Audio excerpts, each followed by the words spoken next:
শ্রাবণ মাসের প্রতিটি সোমবার বাবা মহাদেবের দর্শনের জন্য অত্যন্ত শুভ বলে মনে করা হয়।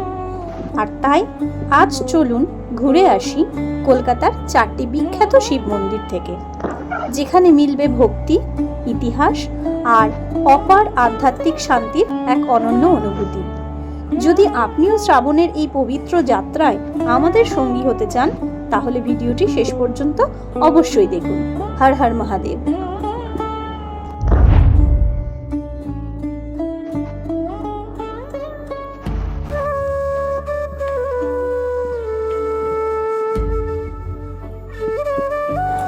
প্রথম যে মন্দিরটির কথা বলবো, আমাদের দক্ষিণ 24 পরগনার বাঁকড়াহাটের কাছে অবস্থিত বাবা বড়কাছারির মন্দির। মন্দিরটি স্থাপনার প্রকৃত সময় আর কেনই বা এই মন্দির স্থাপিত হয়েছিল তা সম্পর্কে নানান রকমের জনশ্রুতি আছে। তবে অধিক প্রচলিত কাহিনীটি হলো 1740 খ্রিস্টাব্দে নবাব আলীবর্দী খানের শাসনকালে বাংলায় মারাঠাদের অত্যাচার শুরু হয়। সেই হামলা থেকে বাঁচতে এই অঞ্চলের হিন্দু সম্প্রদায়ের মানুষ শ্মশান সংলগ্ন জঙ্গলে আশ্রয় নেয়। কিছুকাল পরে সেখানে এক সাধু ব্যক্তি শ্মশানের জঙ্গলের মধ্যে দিয়ে যাওয়ার সময় আশ্রয় নেন। জঙ্গলে আশ্রয় নেওয়া মানুষেরা বিভিন্ন সময়ে তার কাছে এসে নানান সুবিধা অসুবিধার কথা জানালে তিনি সেগুলি প্রতিকারের ব্যবস্থা করতেন। এইভাবে কিছুদিন যাওয়ার পর হঠাৎ কোনো এক সময় সেই সাধুর মৃত্যু হলে তার মরদেহ না পুড়িয়ে সেই শ্মশানে সমাধিস্থ করে ভক্তগণ। পরে সেই সমাধিক্ষেত্র হতে এক অশ্বত্থ গাছ জন্মায়। স্থানীয়রা তখন সেই অশ্বত্থ গাছকে সাধুর প্রতিমূর্তি হিসাবে মান্য করতে থাকে, আর সেই বৃক্ষতলে পূজা অর্চনার স্থান হয় শিবলিঙ্গের। মানুষজন তাদের মনস্কামনা গাছটির কাছে জানালে অদ্ভুতভাবে তা সম্পূর্ণও হতে থাকে, আর সেই বিশ্বাসে ভর করে স্থানটির মাহাত্ম্য ছড়িয়ে পড়ে। 1978 খ্রিস্টাব্দের বন্যায় অশ্বত্থ গাছটির ব্যাপক ক্ষতি হয়। ভক্তদের ইচ্ছা অনুসারে এক নতুন অশ্বত্থ গাছ বসানো হয় এবং তার তলে এক গোলাকার বেদি নির্মাণ করে শিবলিঙ্গ প্রতিষ্ঠা করা হয়। বর্তমানে এটি বাবা বড়কাছারির মন্দিরে পরিণত হয়েছে। এখনো ভক্তেরা তাদের নিজেদের মনস্কামনা কাগজে লিখে মন্দিরের গায়ে লাগিয়ে রেখে যান। মন্দির সংলগ্ন একটি পুকুর থেকে জল নিয়ে বাবার মাথায় ঢালা হয়।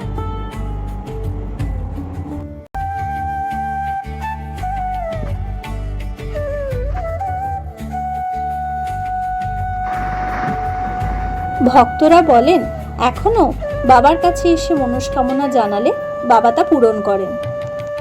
এবার বলি কিভাবে পৌঁছবেন।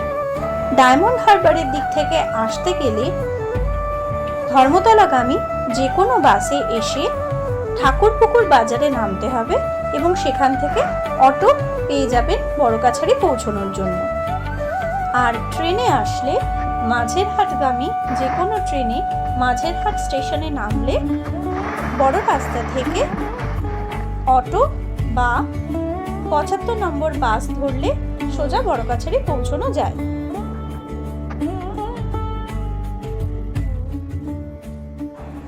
আমাদের পরবর্তী গন্তব্য বাবা ভূতনাথের মন্দির। কলকাতার নিমতলা মহাশ্মশানের কাছে এটি অবস্থিত। এটি অত্যন্ত প্রাচীন এবং বিখ্যাত শিব মন্দির। এখানে ভগবান শিব ভূতনাথ রূপে পুজো পান এবং শ্মশানের ভস্ম বা ছাই দিয়ে বিশেষ আরতির প্রচলন রয়েছে।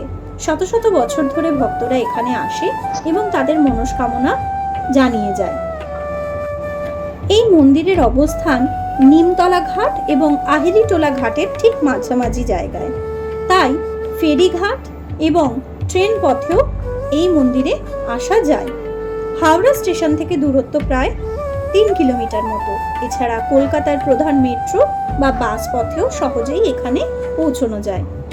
সোম, মঙ্গল এবং শনিবারে ভক্তদের ভিড় সবচেয়ে বেশি থাকে। বিকেল 5টার আগে গেলে গর্ভগৃহে প্রবেশ করে সরাসরি শিবলিঙ্গ স্পর্শ করে পুজো দেওয়া সম্ভব।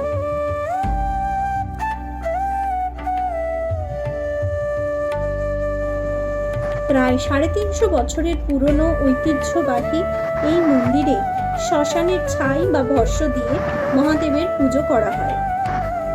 শ্রাবণ মাসের প্রতি সোমবারে এখানে বিশাল ভক্তের সমাগম হয় এবং বিশেষ উৎসবও পালন করা হয়।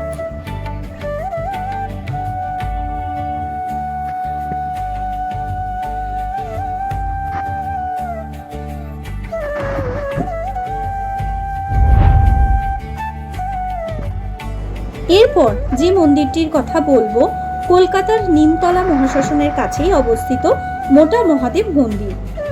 এই মন্দিরটির অপর নাম দুর্গেশ্বর শিব মন্দির। এটিও প্রায় 300 বছরের পুরনো একটি ঐতিহ্যবাহী, ঐতিহাসিক এবং বিখ্যাত শিব মন্দির। এখানকার প্রধান আকর্ষণ প্রায় 10 থেকে 12 ফুট উঁচু বিশাল শিবলিঙ্গ, যা লোহার শিকল দিয়ে বাঁধা রয়েছে। মদনমোহন দত্ত লেনে অবস্থিত এই মন্দিরটি 1716 সালে হাটখোলার দত্ত পরিবারের মদনমোহন দত্ত দ্বারা স্থাপিত হয়েছিল বলে জানা যায়। এখানকার বিশাল আকৃতির শিবলিঙ্গটির বৃদ্ধি রোধ করতে অতীতে এটিকে শিকল দিয়ে বেঁধে রাখা হয়েছে বলে লোককথা রয়েছে।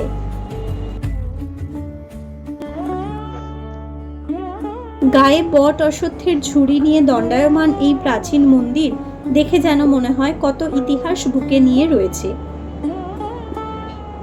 মাথা তুলে যতদূর চোখ যায় শুধুই বট অশ্বত্থের শিকড় নেমে এসেছে, দেখতে অনেকটা শিবের জটার মতোই।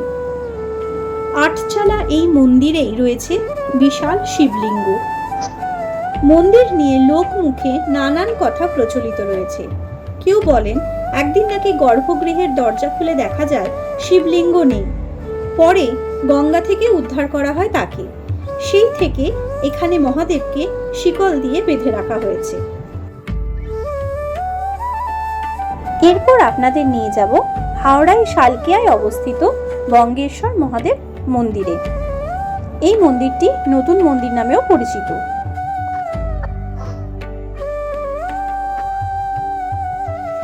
এই মন্দিরের অনেকগুলি বিশেষত্বের মধ্যে একটি হলো প্রায় 51 ফুট উচ্চতার 4 মাথাওয়ালা শিব মূর্তি। গঙ্গার তীরে সুন্দর পরিবেশে এই মন্দিরটি অবস্থিত।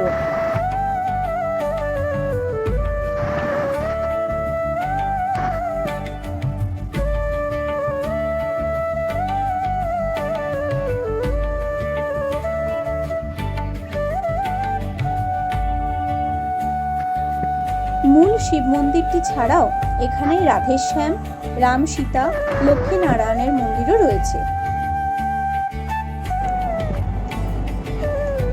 এবার বলি কিভাবে পৌঁছবেন। হাওড়া থেকে 24A 51 বা 56 নম্বর বাস ধরে এখানে পৌঁছানো যায়, অথবা শিয়ালদা থেকে 24A বাস ধরেও পৌঁছানো যায়। এছাড়া চক্র রেল ধরে পৌঁছে যান শোভাবাজার বা আহিরিটোলা স্টেশনে। আহিরিটোলা থেকে বাঁধাঘাট লঞ্চ ধরুন, বাঁধাঘাট থেকে নেমে 5 মিনিটের হাঁটা পথ। এই মন্দিরের মধ্যেই আপনি দেখতে পাবেন ভারতের বিভিন্ন রাজ্যে ছড়িয়ে থাকা গুরুত্বপূর্ণ দ্বাদশ জ্যোতির্লিঙ্গ মন্দিরগুলির ক্ষুদ্র সংস্করণ প্রতিলিপি, যা নিঃসন্দেহে আপনাকে মোহিত করবে। সর্বোপরি এই মন্দিরের অবস্থানটি নিঃসন্দেহে বাড়তি পাওনা। পাশ দিয়ে বয়ে যাওয়া গঙ্গা নদীর অপরূপ শোভা এই স্থানটিকে একটি আলাদাই মাত্রা এনে দেয়। সকাল 6টা থেকে বেলা 12টা পর্যন্ত এই মন্দির খোলা থাকে, আবার বিকেল বেলা 4টে থেকে রাত্রি 9টা পর্যন্ত মন্দির খোলা থাকে।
আজকের এই শিবযাত্রায় আমরা ঘুরে দেখলাম কলকাতা এবং হাওড়ার 4টি প্রসিদ্ধ শিব মন্দির।